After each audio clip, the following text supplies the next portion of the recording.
दोस्तों, आज की खबर फैंटेसी गेमिंग यूजर्स के लिए चौंकाने वाली है।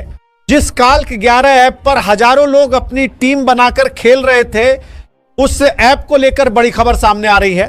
कहा जा रहा है कि काल्क 11 पर बैन लगा दिया गया है। अब सबसे पहले सवाल, क्या सच में ऐप पूरी तरह बंद हो गया है या सिर्फ कुछ प्लेटफॉर्म से हटाया गया है? पिछले कुछ समय से काल्क 11 को लेकर लगातार शिकायतें सामने आ रही थी। कुछ यूजर्स का कहना था कि उनका विड्रॉल अटक गया। कुछ लोग बोल रहे थे कि वेरिफिकेशन में देरी हो रही है और कुछ जगह पर लीगल डॉक्यूमेंट्स को लेकर भी सवाल उठ रहे थे। फैंटेसी गेमिंग इंडस्ट्री पहले से ही निगरानी में है। भारत में स्किल बेस्ड गेम अलाउड है, लेकिन इलीगल बेटिंग पर सख्त कार्रवाई होती है। पहले भी ड्रीम 11 जैसे बड़े प्लेटफॉर्म को लेकर बहस हो चुकी है। कई राज्यों में रूल्स अलग अलग हैं। कहीं फैंटेसी गेम को स्किल माना जाता है, कहीं उस पर रिस्ट्रिक्शन लग जाती है। अब काल्क 11 पर एक्शन की खबर आने के बाद मार्केट में हलचल तेज हो गई है। अगर किसी ऐप के पास प्रॉपर लाइसेंस नहीं है या कंप्लायंस रूल्स फॉलो नहीं हो रहे तो सरकार एक्शन ले सकती है। दोस्तों, यहां एक बात समझना जरूरी है। बैन दो तरह का हो सकता है। पहला, टेम्परेरी रेस्ट्रिक्शन, मतलब कुछ समय के लिए ऐप को रोका गया हो जब तक जांच पूरी ना हो जाए। दूसरा, परमानेंट बैन, मतलब पूरी तरह से बंद। अभी तक ऑफिशियल स्टेटमेंट साफ तौर पर सामने नहीं आया है, लेकिन सोशल मीडिया पर खबर तेजी से फैल रही है। सबसे बड़ी चिंता यूजर्स की है, उनका पैसा सेफ है या नहीं।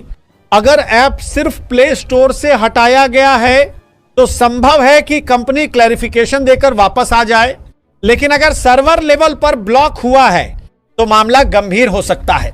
फैंटेसी गेमिंग में कंपटीशन बहुत ज्यादा है। एक ऐप बंद होता है तो दूसरा तुरंत उसकी जगह लेने के लिए तैयार रहता है। कुछ लोग कह रहे हैं सरकार सही कर रही है, अनरेगुलेटेड ऐप्स पर एक्शन होना चाहिए। कुछ यूजर्स का कहना है अगर सब लीगल था तो अचानक बैन क्यों? यही कंफ्यूजन इस वक्त सबसे बड़ा सवाल बना हुआ है। दोस्तों, फैंटेसी ऐप इस्तेमाल करते समय हमेशा 3 चीज देखनी चाहिए: licence, terms and conditions, withdrawal policy. अगर ये तीनों क्लियर हैं तभी इन्वेस्टमेंट करनी चाहिए। काल्क 11 का फ्यूचर अब ऑफिशियल अनाउंसमेंट पर डिपेंड करेगा। कंपनी अगर ट्रांसपेरेंट तरीके से सामने आती है तो यूजर्स का ट्रस्ट वापस आ सकता है, लेकिन अगर साइलेंस रहता है तो मार्केट में डाउट और बढ़ेगा।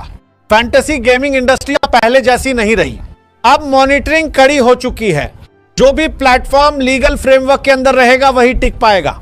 इस पूरे मामले से एक सीख मिलती है, किसी भी नए ऐप पर ब्लाइंडली भरोसा मत करो। पहले रिसर्च करो, फिर पैसा लगाओ। अब देखना यह है कि काल्क 11 दोबारा कमबैक करेगा या ये चैप्टर यही खत्म हो जाएगा। आप क्या सोचते हैं? क्या बैन सही है या यूजर्स के साथ अन्याय हुआ? कमेंट में जरूर बताइए। अगर आपको ऐसे ही अपडेट्स चाहिए तो चैनल को सपोर्ट कीजिए। अगली बड़ी खबर के साथ फिर मिलेंगे।